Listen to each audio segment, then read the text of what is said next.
it's all about collaborations. We can get into any size deals that we could possibly vision or dream of if we have the right collaboration, the right partnership, or I should say when we have the right collaboration, the right partnership.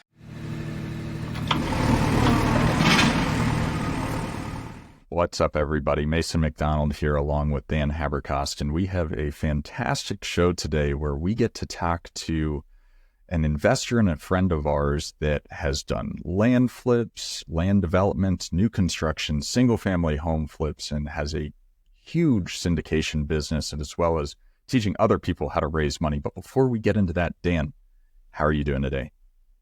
I'm great, Mason. This was quite the conversation. Really enjoyed the deep dive into capital raising as a business itself, which many people don't realize is feasible.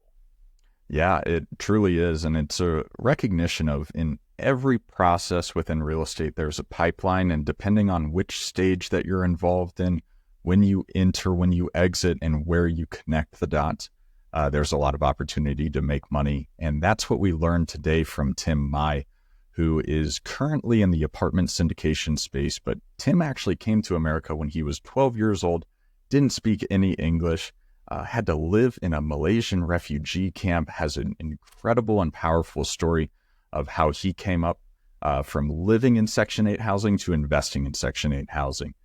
We get to talk about some of the land flip deals that he did and how he's been an active member in the land investing community, which we got to learn about. Now he owns Hero Wealth Fund, where he raises money and participates in syndications for apartments, primarily in Texas, but across the country. So without further ado, let's bring Tim in. What's up, everybody?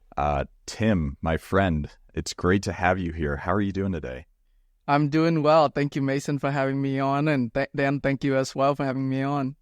Yeah, absolutely. Looking forward to this. I got to meet Tim a couple weeks ago at a really great event that he put on down in Houston, Texas. The event was great. The weather was horrible because it was 100 degrees outside, but that's Houston for you. But Tim, before we really get into things, would you mind taking a couple minutes to share your story with the audience of how you, I guess, one, just got to America, and then two, where you're at today? Yeah, definitely. I'll do a short version of that, but or shorter version. But yeah, so if you ever heard of the term Vietnamese boat people, I'm one of those. What it means is a group of people that after the war ended in 1975, the communist government took over, and you can't just leave Vietnam. If you want to leave, you have to escape out of Vietnam. And back then, when a boy turns 18, it's automatic draft into the communist military. So when my older brother turned 18, my parents wanted him to try to escape out of Vietnam, and he didn't want to go by himself. So he asked if I wanted to come along. As an 11-year-old kid, I didn't know any better. I thought it was just going to be a fun ride, and we'll probably be back home anyways. So I said, yeah, sure, I'll come along. We ended up, floated out at sea for 7 days and 6 nights. And a Malaysian refugee boat rescued us. And so we spent a year in the refugee camps, and then we were able to get into the U.S. So I moved here to Houston. My older brother at that time was 19. I was 12 years old. 2 boys without our parents. They weren't able to make it out. And so we applied for Section 8 housing, live in those Section 8 apartments. And at any given time, there were like 8 to 12 other boys living there. Most of them were young, like runaway kids. So we took them in, and it's funny because looking back now, like some of the apartments that we buy now looks just like the ones that we stayed in back then. But I was able to get out of that environment, and during college, I got recruited by an IT company up in Dallas. And so I went, this is during the .com days, .com boom. And so I moved to Dallas, worked for a couple of years, and then the .com bust came along and got laid off, didn't know what to do next. So I went to the bookstore and started reading real estate books. A couple first books I read was one was Robert Kiyosaki's book on Rich Dad Poor Dad. The other one was Robert Allen's book on Nothing Down, which teach you how to do real estate with no money down. Back then I didn't have any money, so that was a great way to get into it. And so since then and now so that's 22 years ago. I have, wholesale flipped everything from houses to land to multifamily. I have, done just in like finished transaction, well over $50 million in finished transactions. Currently, the last 2.5 years, been focused a lot more on the multifamily side of the business. I still have my land development that I do, but I was focused more on the multifamily house side. Currently in I don't even remember the counts anymore. I think 16 different complexes, over 4,200 units of multifamily. Yeah. Wow, Tim. Truly appreciate your story, and that's quite a journey for you and your brothers who have come here. And spending a year living in a refugee camp and just the whole transition of the immigrant mindset coming into the United States. How do you feel like today, now having done 50 million in transactions and being involved in over 4,000 multifamily units right now? What did you learn throughout that journey, and how do you approach that to how you operate as a business owner and partner today? Yeah, well, one of the things that it taught me is that, because I came from literally like nothing. When I first came over here, we went shopping at Goodwill for the first, so I started 6th grade. The entire middle school, I had 3 pairs of clothes that we bought from Goodwill. And so it really taught me that, like, worst case scenario, I go back to that, right? Like, worst case scenario, I go back to nothing and rebuild all over again. And so it allows me to be a lot more daring, taking risk and seeing opportunities that I think are different. I'm not afraid to, I'm not afraid to go back to ground zero, right? It's like, so that's, I would say that's a major one. And through hustling, growing up, I've also been very entrepreneurial because my brother and I had to do whatever it takes to find ways to survive. And we did a lot of stupid stuff, but it also built our entrepreneurship side of it. And so it's like, we're willing to take risks. We're willing to do what it takes. It's that's like, there's really no other option other than to survive, right? And so we'll do what it takes to survive in the business, to thrive in the business. And so, like, we don't really, both my brother and I think through that whole experience, like, we don't think about going back to look for another job anymore. It's like, it's not an option. It's like, you just gonna have to figure it out, right? So that's kind of the mindset that that I have these days. Yeah, that's great. Yeah, I love that. That's freeing in a sense, being okay with the worst case scenario. If I fail, if I go bankrupt, well, I've already started at nothing, and so you'll be just fine if you ever had to go back to that. And so I think that's definitely very freeing and allows you to go out and do big things like you've done. So you have a lot we want to hit on here, and definitely multifamily, but let's put a bookmark on that for a moment. Can you tell us about your first experiences with the land and development?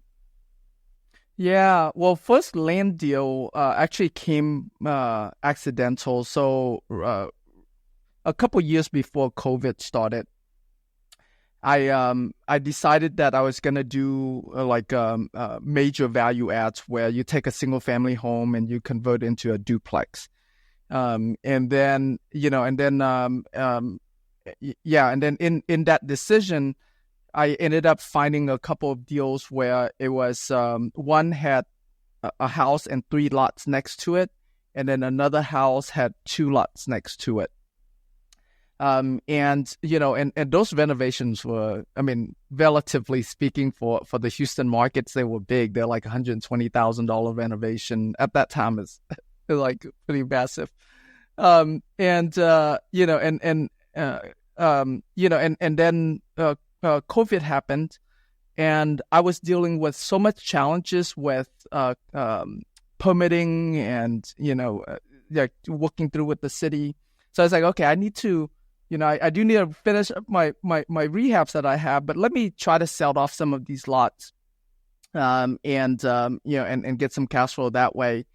Long story short, selling off the lots made more money than after I did the remodeling and sold off the houses. I'm like, whoa, here I am, right? Like buying lots. I didn't do anything to it other than mow the lawns in some cases, and made way more than I can do on my remodels. And so that's got me down to the whole so in dealing with COVID and then saw the potential of what lots can do. I went all in on the lot side of things. So quickly after that, I bought a 35 acre. It was originally 43 acres. And I closed on that deal like right at the beginning of COVID. I sold off 7 acres of it, and made enough money from the 7 acres to equals my entire. I bought the entire 43 acres for.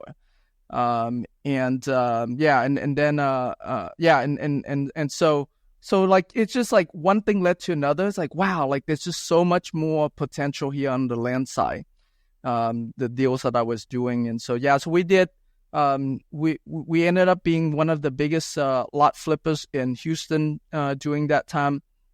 And our business model was primarily buying existing lots, and either sold them as is to builders or replat them and then sold them, to builders. And then along the way, I came across some bigger parcels. I was like, you know what, let me give a try with the land development side. And so I'm still going through that right now, learning that side of the business. Okay, wow. There's a lot there. I think that first deal you mentioned, all you did was mow the grass. So you heard it here, folks. That's a great value add strategy for lot flips, hiring a landscaper. But to that first deal, that 43, or not first deal, but the 43 acres, one of your first deals where you sold 7 and recouped all your capital. How did you get that so deeply discounted in the first place? And, going forward to the lot flips where you were just reselling to builders, did you set up a direct-to-seller marketing system, or where are you getting lots so discounted? Yeah. So first question about the 43 acres. It's just that city that we bought that land in. It was one of those up and coming city, but at the beginning of COVID, like no one knew that, right? Because it exploded after COVID. So we were able to get it. I mean, super cheap. It kind of give you an idea on the tax appraisal value from when we bought it to like a year later. Okay, of course, we had to fight the tax appraisal, but it just kind of tells you the growth of that area. When we bought it, the tax appraisal was like 200 something thousand. Okay, a year later, they try to appraise it for 800 something thousand. Wow. Yeah. We fought it. We got them down like to 400 something thousand. But it's still worth, like right now on the market right now, at a bare minimum, I've gotten offer for 500,000 for the 35 acres. But I think it's worth more like around 600,000 if I didn't do anything, just selling it as is, right? Not developing it. So it's a bit of luck, and it's also too, that's kind of what I've realized is it happens a lot with land where, especially if you're in path of growth, that, you have major, like what happened with that land was that there was a toll road that was going through that city. And when I bought it, they were not done with the toll road yet. I think it took 2 years later when the toll road was done. But when I bought it, there was hardly any developers that come into it. Now it's like a bunch of developers. All the big guys are in that city now. So it's like, so those kind of things happen with land. In terms of like selling lots to builders, yeah, back then anyways, we were able to do a lot of texting, a lot of cold calling, direct mail. So those were our three primary ways of targeting direct to owners. That's great. And Tim, I feel like direct to seller marketing is such a valuable skill that you can gain. And that's what's so nice about land is, especially whenever you were getting started and doing it, I have to imagine the response rates were pretty high. Oh yeah. They're not as high anymore, especially in some of the markets. I imagine you're doing business in the greater Houston area. Are you still doing land and doing these small flips, or now that you're involved in so much more, is that a business that you've kind of strayed away from? Yeah, no. These days, I still do land, but the bigger land deals, more for entitlement or doing horizontal development. And then my core business these days is really raising capital to partner up on multifamily self-storage type of deals. Yeah. Got it. So it's really great to get to have this conversation with you where you've kind of been through the entire process of what development and real estate really is, from the infill lot flips to taking raw land and going through the entitlement and doing the horizontal development to vertical construction and kind of everything in between. With your transition into multifamily and into the syndication capital raising space, what do you feel like was the moment that you decided, okay, this is what I want to start doing now? Because everything else you did was lucrative, albeit maybe it took a lot more time to do, or a lot more work to do to create a volume business. But what was that moment that allowed that transition to occur for you? Yeah, so I actually was hosting one of my events. This is April 2021. Okay. I was hosting an event, and one of the attendees that came, I got to know him more, but we were just talking, comparing notes. And he said, yeah, I used to do fix and flips. These days, I focus more on multifamily and commercial real estate, and each deal that I do adds at least $1 million to my net worth. So that was the first light bulb moment for me. I'm like, wow, like, yes, I do, as you know, like, at that time I was pretty heavy with lot flipping still. And, I think we averaged like $15,000 a deal or something like that. So it wasn't like a lot of money. We have to make it up in volume. But, here this guy is saying that he was making, $1 million a deal, right? Like it's, and so at that time, his daughter was turning 16. My son was turning 17. And I said, hey, one of the big things that held me back all of these years of not going into bigger deals, multifamily and commercial real estate deals, is because I've always had this mindset, this limiting belief that those deals were too big for me, too complicated. It takes more money, more experience, things like that. And even though I've done really well on the single family, I've done really well on the lot flipping, it was just those numbers were smaller, so that I was able to reason it in my head that okay, I can do those deals. Like even if at big volume, I can do that. But one deal that's a $10 million deal, a $20 million deal is like much bigger for me. And so in talking with him, it's like, hey, why don't we start a program to teach our kids and other young people about multifamily, about syndication, so they can skip all the single family home stuff that both him and I started in. And so we started a program called the Teen Millionaire Challenge, and we took on 19 teenagers ages 16 to 19 years old, including his daughter and my son.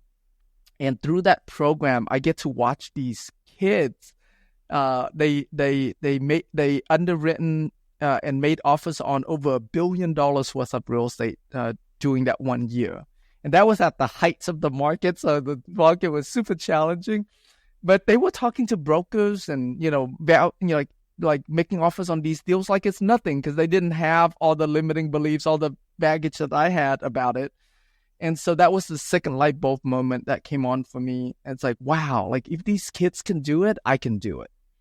And so through that whole process, I learned that there are different aspects of the business that you don't have to be a one-man, band and do everything in the business.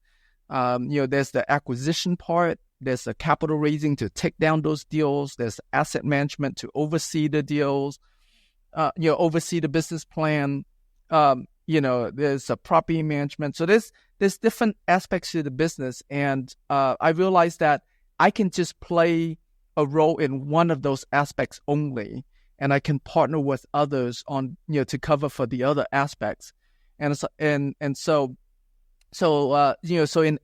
analyzing my skill sets and my experience, I realized that the capital raising part of it is what I enjoy the most, and also what the part of the business that I think has the most amount of leverage. It's in houses, in lots. The relationship that we build with sellers, as an example, it's a very transactional. The chance of you doing business with that seller again is very slim, right? And even your buyers, maybe you do a few deals with them again, but it's not a very lifelong type of relationship that you do with sellers and buyers. And I realized that the capital raising part of the business is one of those, lifetime relationship type. So I build that relationship once, and if I serve them well, they can be investors in all of my deals for their lifetime, and maybe even their kids' lifetime if the kids inherit the money and continue to invest with us. And so it's like, okay, I love that part of the business. It has a lot of leverage, and so I'm just gonna go all in and focus on that aspect of the business. And through that, I learned that, oh my gosh, when you are able to focus in on just one aspect of the business like that, and you partner up with and you leverage the experience and the skill set of others, now I'm not afraid to take down a $10-20 million deals anymore. I'm not even afraid to take down a $1 billion deal anymore, because it's all a function of who is on your team to be able to take it on. And so it has shifted my mindset so much. Yeah.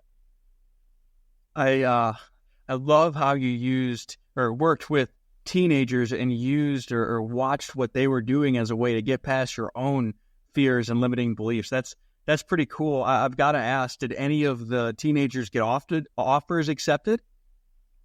Not on anything big, but yeah, they've gotten some duplexes accepted and bought those. But yeah, nothing like because we were targeting the 100 plus units, and that was 21.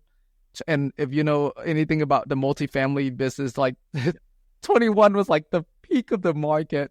It wasn't until the interest rate hike that started middle of 22 that market has gone down. But yeah, so it was a challenging time, and so to see the kids performing during that market was pretty incredible. Yeah, I've seen this too with new employees in my business, where I like to start them if they're doing outbound in some of the most competitive markets, because they don't have any preconceived notions about those markets or about the sellers or competition, and so magically they go in and they get deals almost every time. And so it's kind of amazing how much our own experience gets in the way of us being successful sometimes, because we create stories in our head, and that's a great example of that. So going forward, you're focusing on raising capital at scale for these deals. I love what you said about taking the long-term mindset. I think that's really important when really doing business with really anyone, but especially with investors, thinking how would I or should I act if I want to do business for decades to come? And that should inform all your thinking. But what about the other side? So you go and raise all this money. How have you made it so people know to come to you with their deals? How are these operators finding you and trusting you to partner with? Yeah, great question. So I'm actually, so what I realized that, the deal is the easy part of the business. There's so many deals out there. And so, as a capital raiser, what's more important, and I see this happens in all different niches, really. Like, people get so excited about getting into deals. But when you're playing at this level, it's much less about the deal. It's more about like the partners that you're partnering with. Because, when you have, when a bad operator can make a good deal go bad. And a good operator can make, a bad deal at least decent, right? And so I learned that I really don't care about the deals. I'm strategically looking for the operators that I want to partner with. The cool thing about what I did was I started a community for capital raisers, operators. So I started I started a Facebook group, and then I started a weekly virtual meetup where I interview a top operator syndicator in our industry. I've now interviewed over 100 of them, and so I've gotten to know a lot of the best of the best in our industry.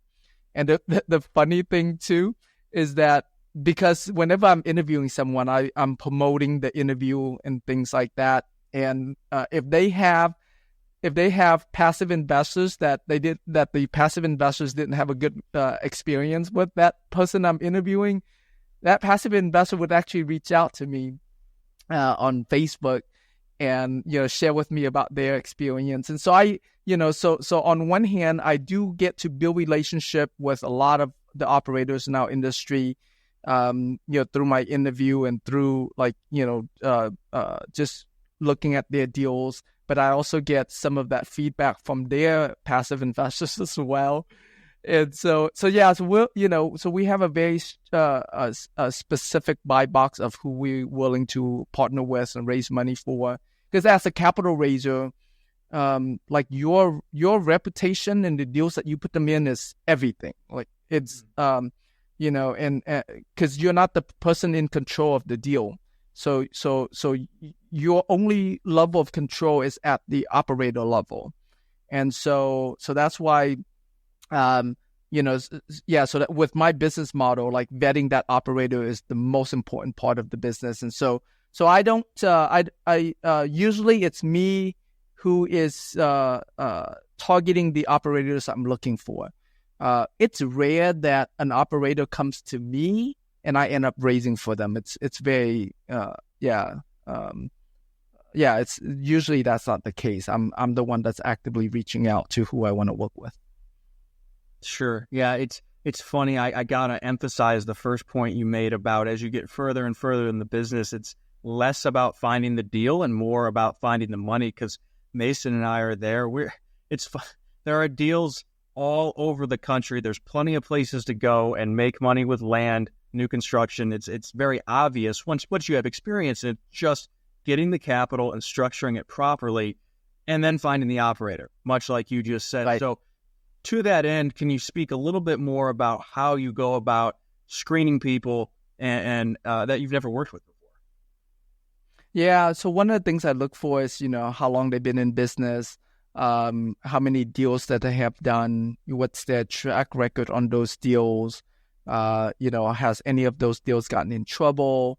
And then I also ask around as well, to get feedback from others that might have done business with them. I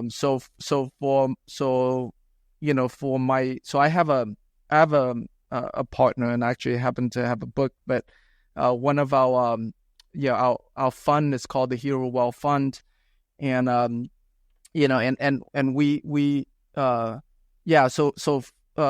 I raised, I partner with deal in different capacity, but for our fund specifically, we look for operators that have at least $500 million in asset under management. They've gone on, they have gone full cycle on at least 5 deals. So that way I know that, they've been around long enough to navigate through even the challenges of the 2022-23 markets here. And then we like Texas deals the most, because both my partner and I live here in Houston, so we know Houston, we know Dallas. Generally speaking, we know Texas really well. And then we like multifamily, we like self-storage deals. For the land development deals, I just do those on my own, so I don't do any raising on those deals as of yet. I'll take on a JV partner, but not a syndication model for that. Probably in the future will be different. But yeah, if for our fund, we're looking for existing value add deals that will cash flow very quickly within 6 months. So that's kind of the criteria we're looking for, both from an operator's perspective and a deal's perspective. That makes a lot of sense, and it's so important that people are the center of every single transaction that you're doing, because that's who affects deals and affects things more than anything else. Going back and kind of on the flip side of this entire conversation, which is probably where we'll take the rest of this show, Tim, when was the first time that you raised private investor money? What did that conversation look like? And then how has that evolved today, having raised a ton of money for a ton of deals? Yeah. So it actually, my very first deal that I ever raised money for was for my very first house deal back in 2002. Back in 2002, right? So I'll go back from there, because that skill set kind of grew to where it is now. But my very first deal was a fix and flip deal, and I shop around with hard money lenders, and so I was able to get, they want, like, one of the hard money lenders wanted 5 points up front, and I think it was 13% or 15% interest or something like that, where it added up to be at least 18% total. And so I shop around, and then I knew that my sister had money sitting in a CD account that barely pays her anything. So I told my sister, I was like, hey, look, I'm buying this house. It wasn't that far from where we live.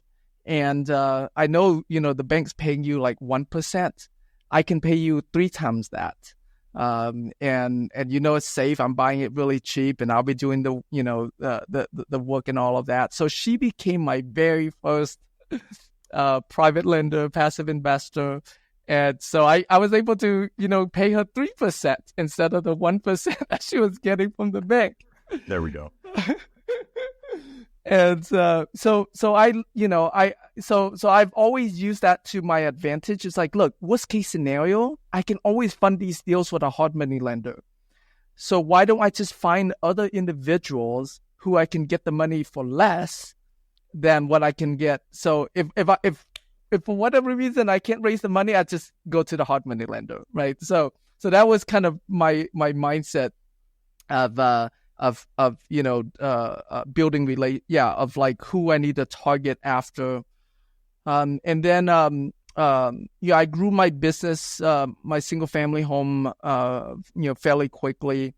And Quest IRA, so Quincy Long, are you guys familiar with Quest? Have you heard of them?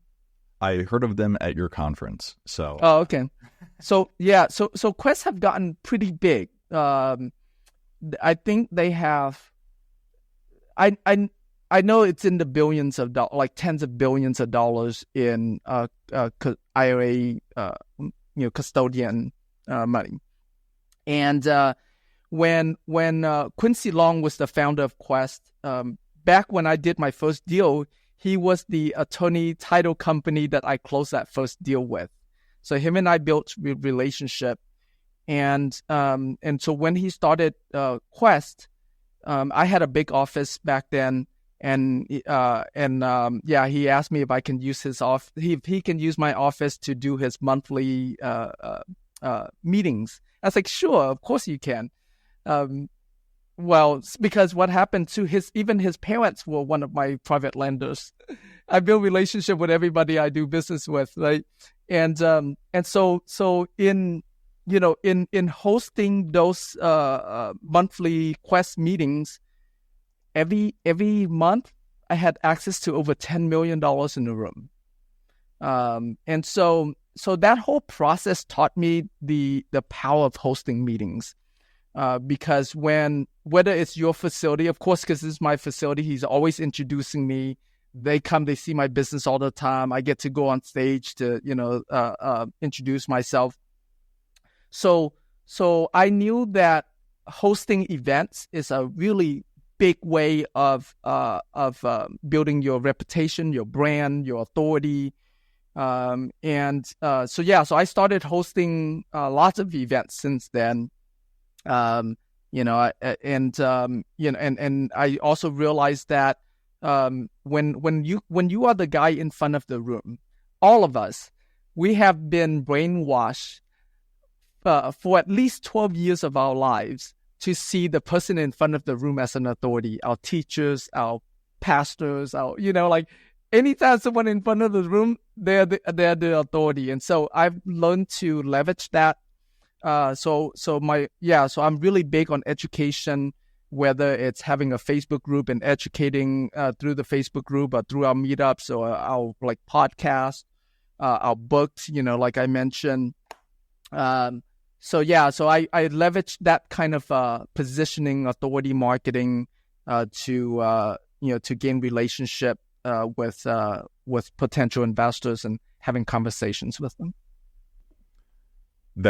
That's really great, and it's one of our favorite things about having a podcast is being able to talk to people like you about what you're doing, so we can learn and copy it. Because we've taken money from investors' IRA, both through the form of promissory notes as well as actual investments into our fund that Dan and I operate. Whenever you are attempting to go to these people, and I know you mentioned the webinars and kind of the education side of things, whenever you're seeking investor capital and from a self-directed IRA, do you feel like it's more beneficial to go to the IRA management company or the individual investor, and how do you kind of approach that and navigate that? Yeah, well, you definitely, so legally, the IRA custodians are not allowed to make referrals unless it's their own family, like my case with, Quincy's parents there, but they're not allowed to make any kind of referrals like that.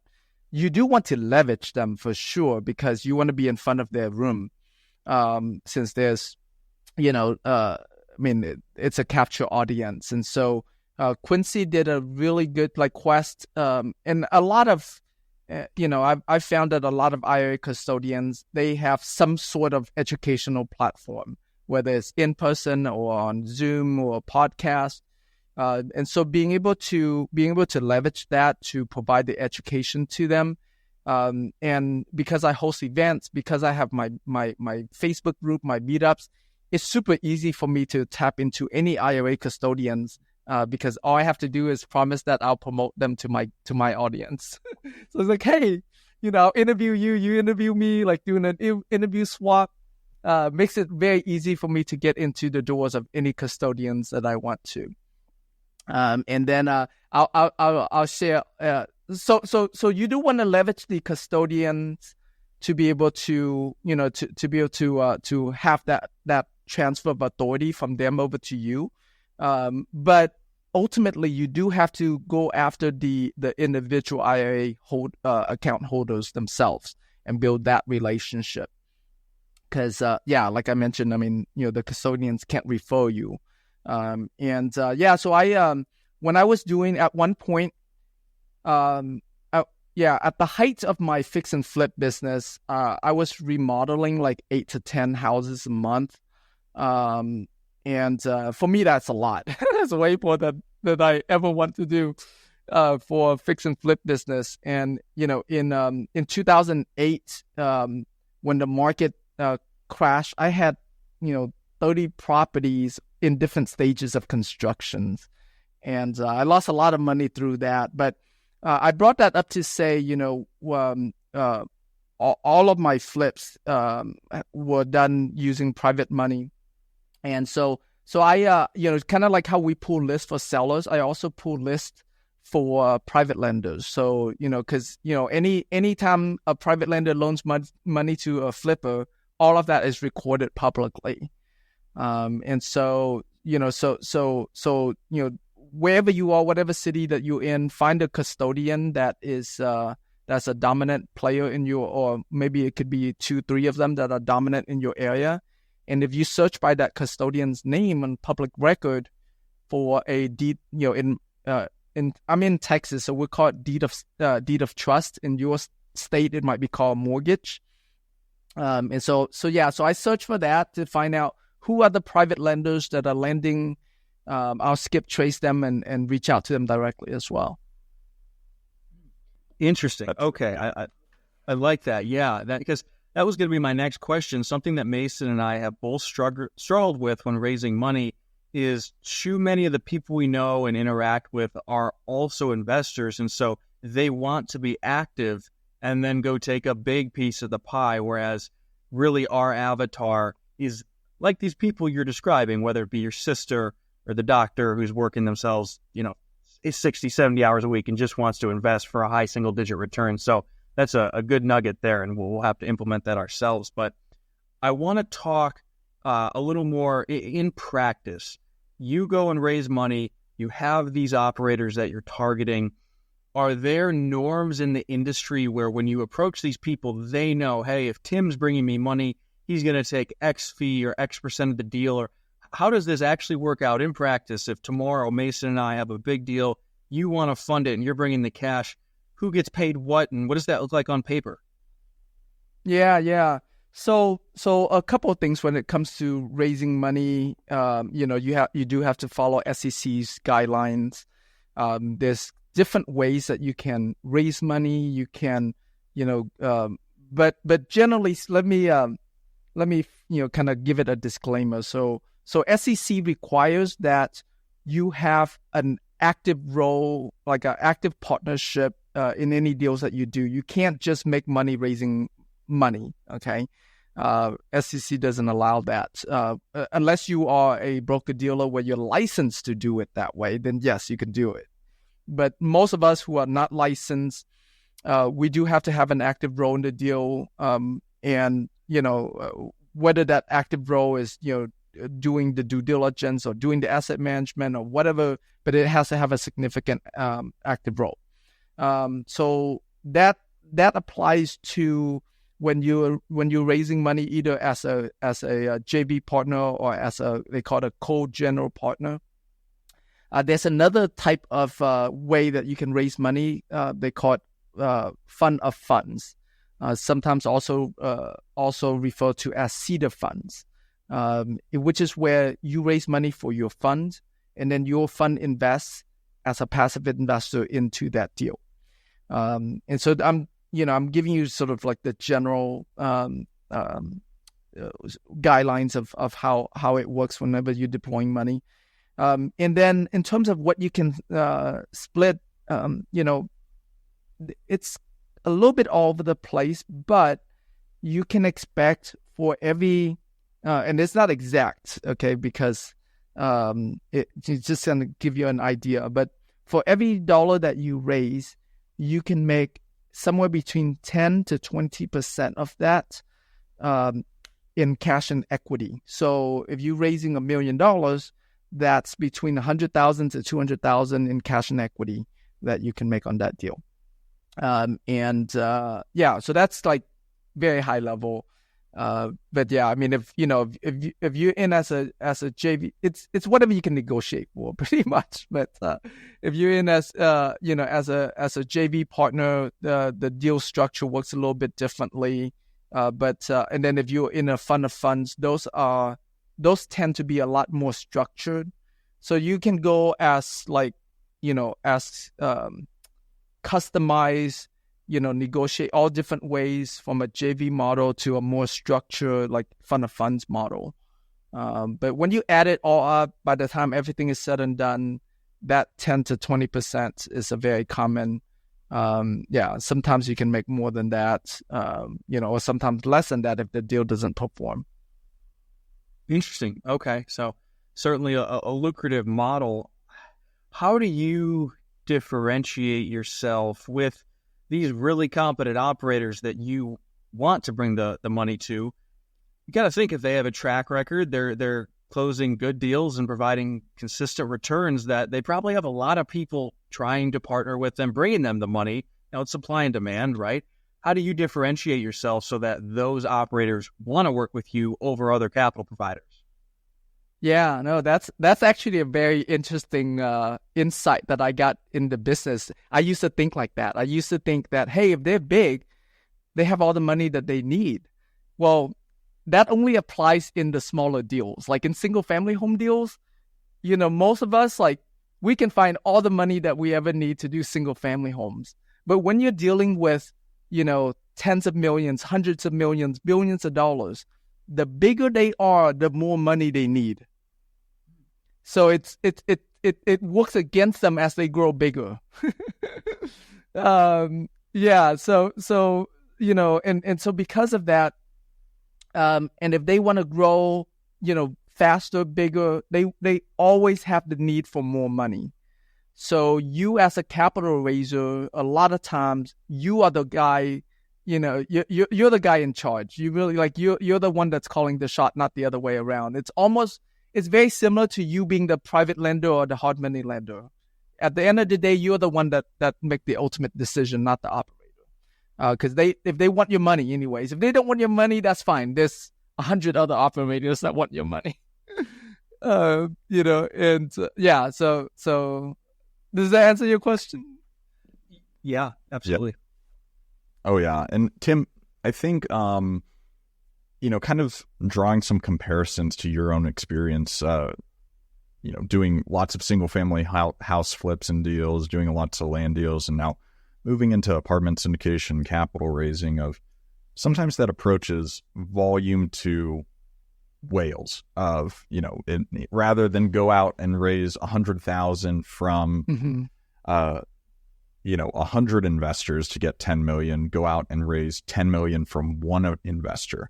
How do you feel like you approach that from a capital raising standpoint? And how do you differentiate the conversations you have with the $100,000 accredited investor versus potentially the family office or private equity firm, or institutional folks that can write the $10, $20 million checks? Yeah. So I realized that, it's almost like whatever, imagine like whatever kind of fish that you want to fish, there's a pond for that type of fish, right? Or there's a lake for that type of fish. So when you want to raise 100,000, like all of these IRA type of people, the doctors, the dentists, the small business owners, like you go to where they are to raise. But the bigger the money the bigger the check writer, the more you have to think, okay, where do they hang out? What are their challenges that that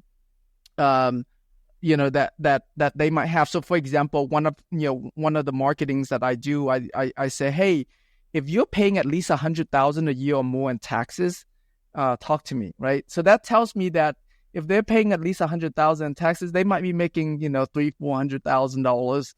And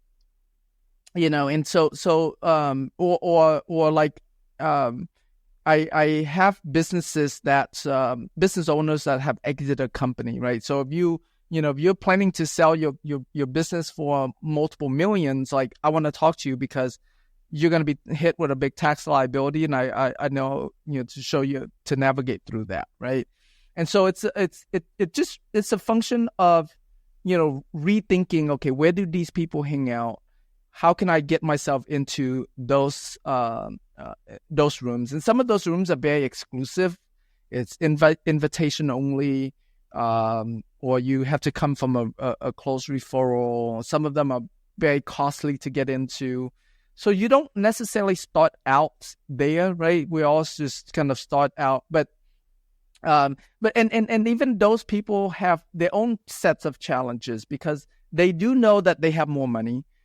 So they do know that, they get to call the shots. And then as it gets bigger too, sometimes even the individual can't call the shots anymore, and the attorneys or their mandates calls the shots, right? And if the attorney doesn't like something at the last minute, they can back out on the deal.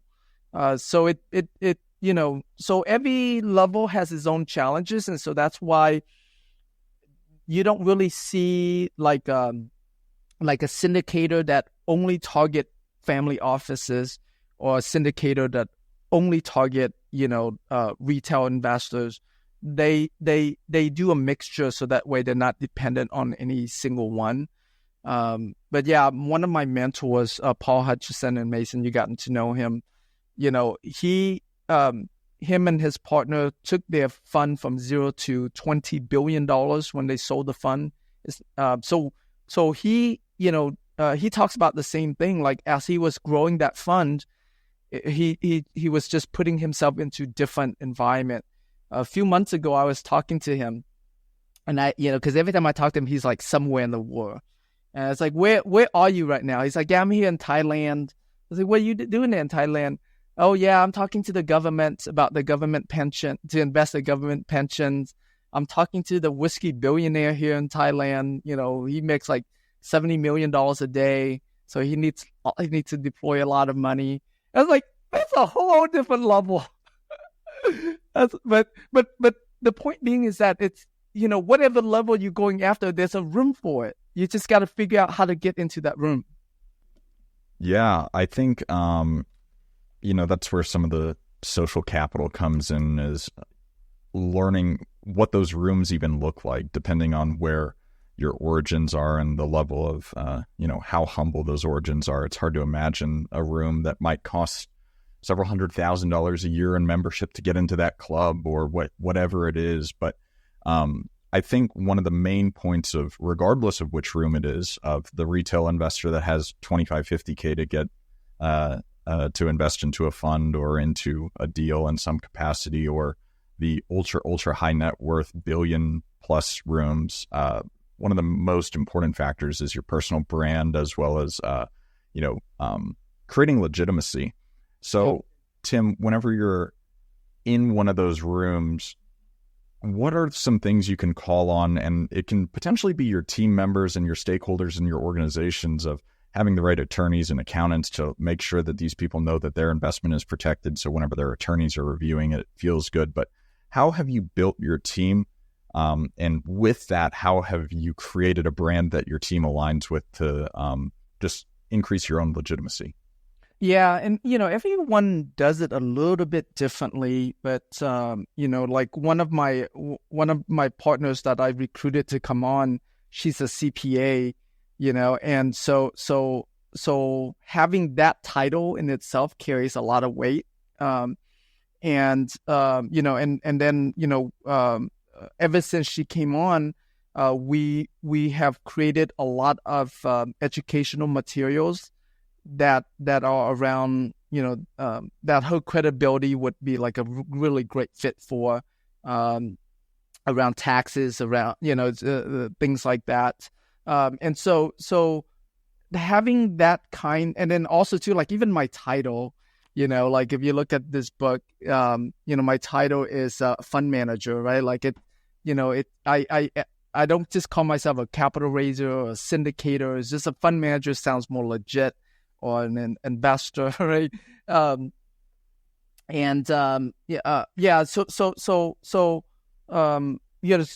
like just strategic positioning like that, you have to think more about depending on who you are.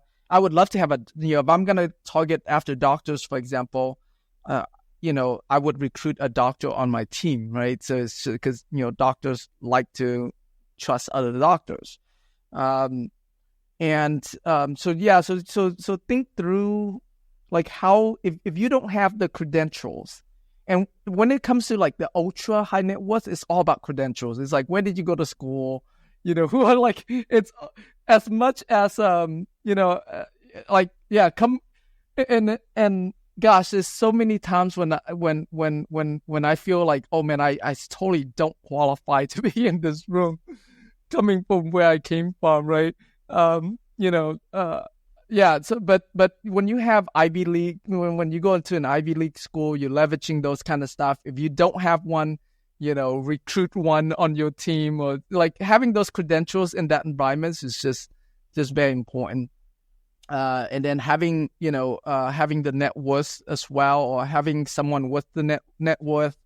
My mentor Paul, when he first started, he was very young. So one of the very first things he did was recruiting someone with gray hair, so a much more senior person onto his team. And that's how he calls it, the gray hair partner, right? And so in my case, I don't have that person on my team, but I am looking for them. It's like, because it's really true. Like when you're going after these ultra high net worth investors, it's all about credibility. So yeah. Interesting. Okay. A lot to unpack there, but we want to be respectful of your time. So we'll start to move towards the end of the show here. So we always like to ask Tim, is there anything that we missed, anything you wish we'd asked you that we didn't? Yeah.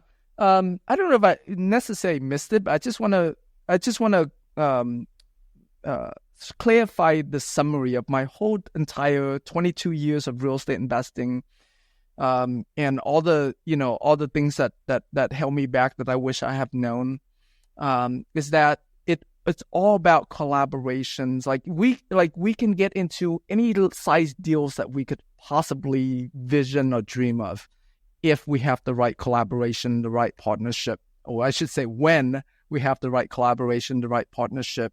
There's a book by Dan Sullivan that came out recently called Who Not How. At this point, I pretty much live by that book now. But yeah, it's like it's all about who you're partnering with, who you're collaborating with. Even if you don't have the skill sets, even if you don't have the credibility, the credentials, if you can source that person that you need for the experience, for the skill set, for the talent, for the credibility, for the credentials, you can make anything happen. And so don't ever let my limiting beliefs of the deals are too big, it's too complicated, held me back from getting into the commercial real estate side sooner. So I want to highlight that to remind you guys, hey, if you ever have that kind of thought, like I don't have what it takes to get into those big deals, just remember that you don't need to have what it takes. You just need to recruit, partner with, collaborate with the people that have what it takes. So there you have it. That's a fantastic way to end the show, and you're spot on. Everyone rewind and re-listen to that last 60 seconds again. But Tim, this has been excellent. Thank you for coming on the show. Until next time, guys, Dan Habercost, Mason McDonald here with Tim Mai on the Big Picture Blueprint, signing off.